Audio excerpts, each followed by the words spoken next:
finalis Akri 2019 sesi petang bagi kategori pengalaman pembelajaran imersif teradun dari UMP, iaitu dengan tajuknya Peer Learning, Undying Appreciation, Traditional Learning, Review, Infographic and Evaluation. Silakan.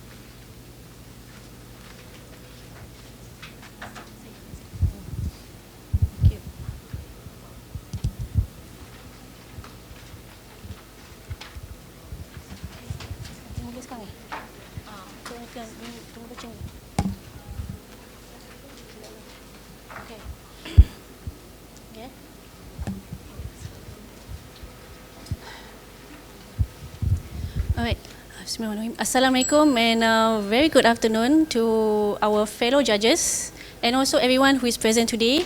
So, my name is Putri Fazlin Muhammad Tamyiz and I'm from Justin Malaysia Pahang presenting the Putri model. So, before we start, I would like to ask you a question. Have you ever wondered of how does it feels like to be someone from the Generation Z, a student from Generation Z?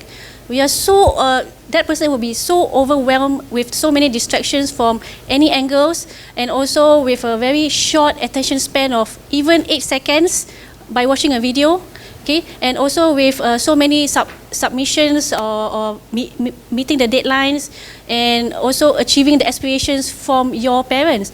So it's so challenging to be a Generation Z. And also from here, if you see here, they are so immersed in the social media and with their gadgets. So how are you going to bring them to be immersed in learning? Okay, so especially for courses that are very theoretical like management of technology here, it's very dry, dull and heavy. So how are you going to engage them with these courses? Okay, knowing that their engagement in learning is very hard for them to be engaged. So the Putri model, number 1, is to engage students. Number 2 is to bring them to understand and to recall prior learning. And number 3 is for them to master the skills and also to develop their personal skills as well. So moving forward, if you can see here, this is one example of a very poor performance during the test in the previous semester. In the test, so the red ones are the poor performance by the students. And based on an EDI model and supported by the Ghanaian's 9 events of instructions, this model has been innovated to be a more multi-directional instructional strategy. So it's an acronym of P, peer learning, U, undying appreciation, T, traditional classroom, R, review, I, infographic, and E, evaluation. So here it involves 65%, 66% of face-to-face and 34% of online. So how does this work? So we'll go week by week. So from week 1 to week 5, the learning takes place traditionally, whereby this is a very teacher-centered, and this will cover chapter 1 to chapter 5. So this is also blended with the e-learning tools, if you can see here, using Nearpod and other e-learning tools as well. So after that, E will be covered using tests, which covers chapter 1 to chapter 5. So reaching week 6 to week 12, this is where action takes place by the students, whereby flipped learning is happening. They will be the creator and the designer of the learning environment. So we see here, they will upload the videos in the YouTube channel. Okay, so here week 6 to week 12 consists of P, peer learning, and U, undying appreciation.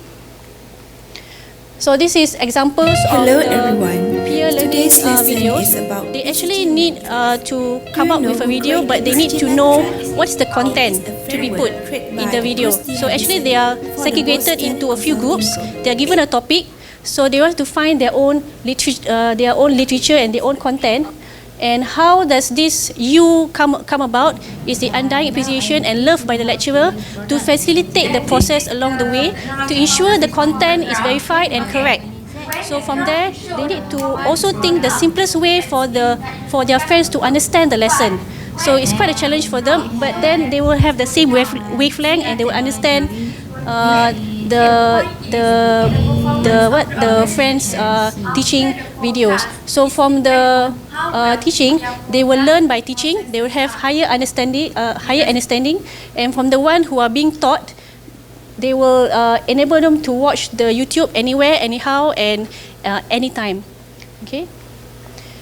So reaching at the same week, which is week 6 to week 12. Okay, this is under R.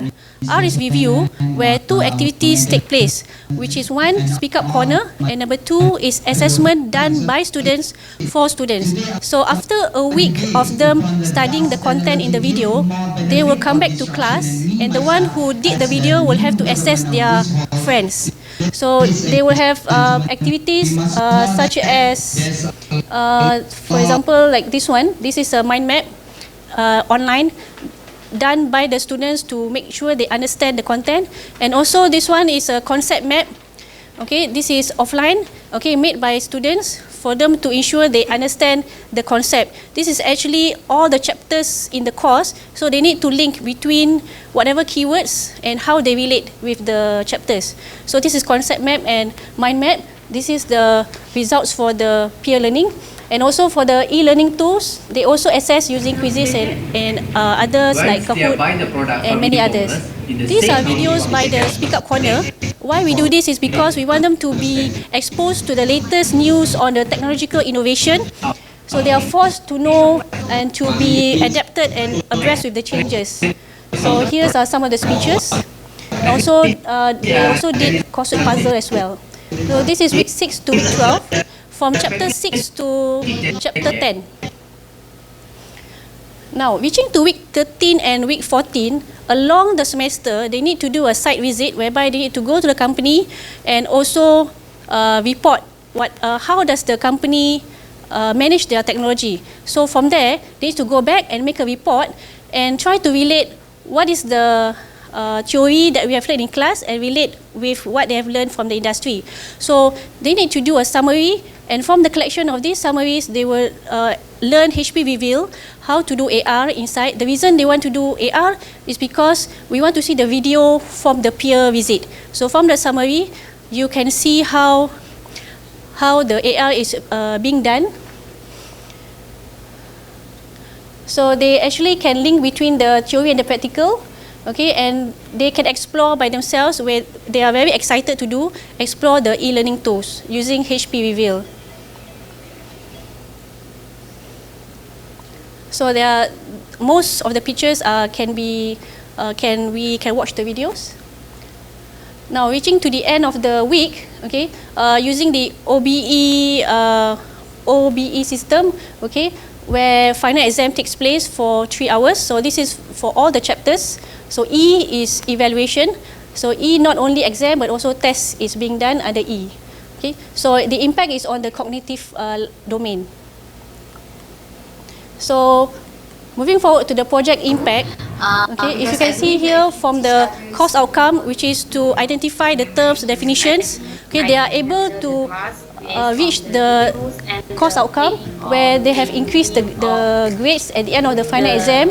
And survey also has been done whereby 42% claim that they like that kind of peer learning, teaching others and how they handle the assessment in class, and also they enjoy the learning process both using traditional way and also the peer learning. Okay, and also using all the activities here, they have helped themselves to increase their confidence level and also build their personal development. In the final exam, you can see the PO attainment is more than 50% and has reached in terms of the cognitive, which is knowledge, okay, communication, PO4 and PO9 for leadership skills. And in the test, in the red ones, there are lesser ones not performing in their tests. So this is for the project outcome. Now moving forward to the next planning, we shall enhance the peer learning by adding a gamification using the Explorers activity, whereby they will ensure that their friends understand well from the Explorers. Okay, and they will get using a reward system. So the flipped learning is still being done, but by the students. So again, they will become creators of their own learning environment. The next one is after we will enhance the site visit as well, whereby instead of they just report what the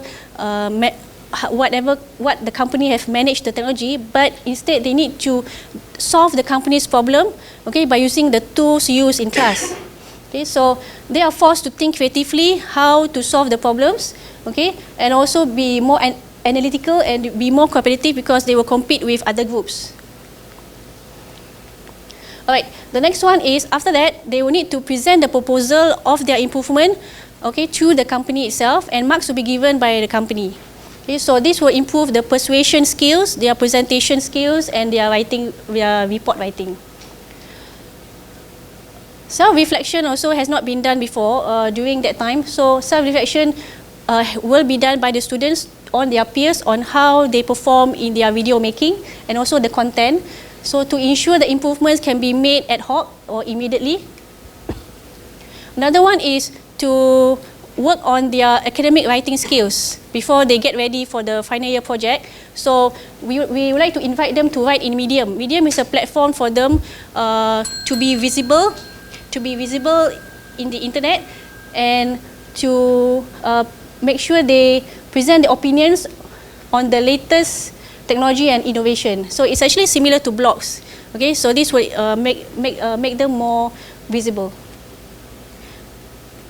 So ultimately, this model is actually transferable because it is actually not in sequence as compared to Eddie model and Garnier's 9 events of instructions.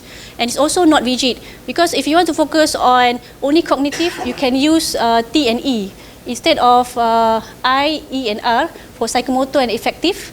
Okay, and it also can be adapted in any other courses. Another thing is also scalable. You can use it individually or smaller or bigger groups. And last, it can be also systematic because it is referring and adapting to the theory of Eddie model and Garnier's. So with that, thank you very much. Okay, thank you very much.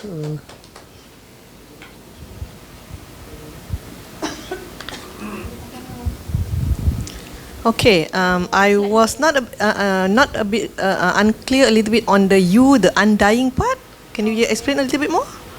Undying appreciation, which is more into attention of the students, for the students, which will be conducted along the semester to act as a facilitator. So this is actually the role of the undying appreciation is by the lecturer itself from the beginning of the semester, whereby they will need to check the progress of the students which are in groups for the peer learning and also for the speak up corner. So they will always see the lecturer and see whether the content is correct or not, according to the syllabus or not. And again, when they do the video, they will go back to the lecturer and to see whether it's simple to understand or not. Sometimes maybe it's too overwhelming and so many other things. And that will make part of the peer learning. Actually, most of the majority is for peer learning. Okay, yeah. alright. Yeah. Okay, thank you. You said that the students will prepare a material, they will explain to the other students, and then they will assess them. Are the students trained to do assessment when they prepare quiz, or are they trained to do the assessment? The lecturer will only guide them whatever tools that they can use, give some suggestion, but actually they are given the freedom to do their own assessment, but they need to go back to the lecturer first to show what are the assessment that will be done to the students prior to the class. So actually they are given, the students that being taught will be given 1 week. They will watch the video for 1 week, then the next, after the following week, they will handle the class. They will not show the YouTube video anymore. The students by right should know the content already. So they will do the assessment, and if they still don't understand, their marks will be cut, because their marks, there is a rubric whereby they must make sure that their friends understand the content. So they must make sure that their friends understand correctly, and then they will do the assessment, so to see whether they understand or not.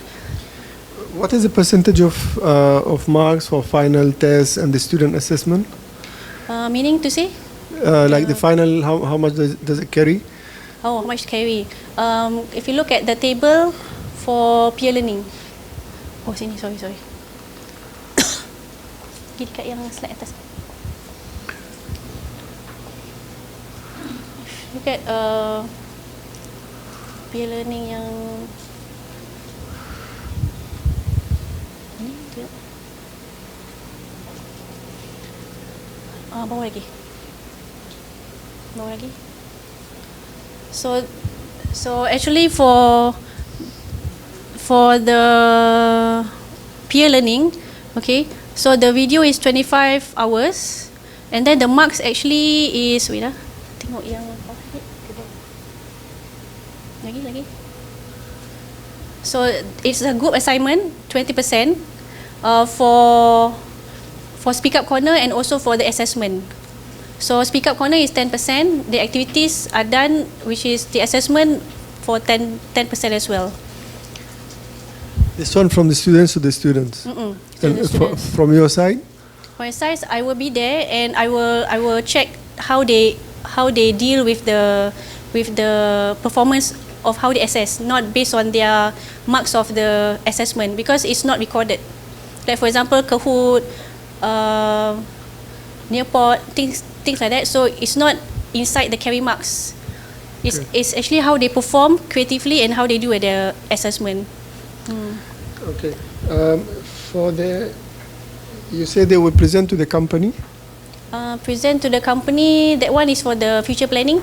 Oh, it's not yet implemented. Yes. Okay, how many times you use this Putri model for your course? Truthfully speaking, only one time. Okay.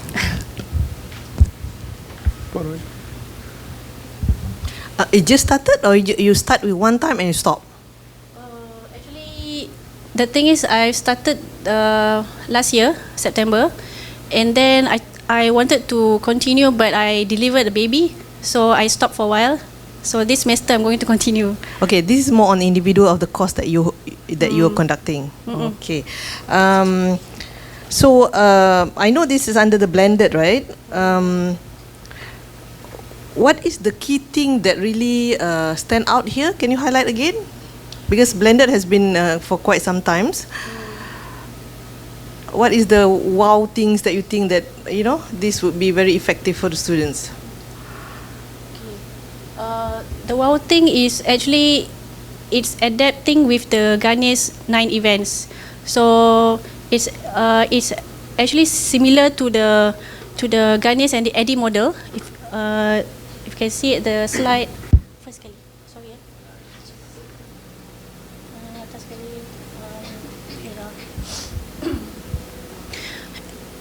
In a holistic way, Eddie model is a very good model whereby it has a very detailed process and also guided. However, it's very rigid. And this same goes to the Ghanaia's 9 events of instruction, whereby the learner is dependent on the instructions of the sequence of the events. However, for the Putri model, it can not be in sequence actually. It can start with T, can start with U or P. So it's very flexible for other instructors to apply this model, and it can be iterative as well. You can go back again to the T, you can go back to the U as well. And to emphasize T, why is traditional classroom still emphasized? Because we still want the human elements between the teacher and the student. We still want that touch, that human touch there.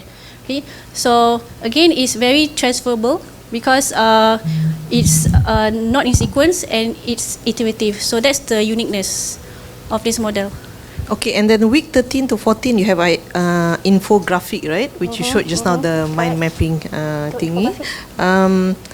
Is this infographic is very flexible, or because that's basically the summary of what the student does for the whole semester, right? Yep, correct. Is that just an mind mapping infographic, or is there any other?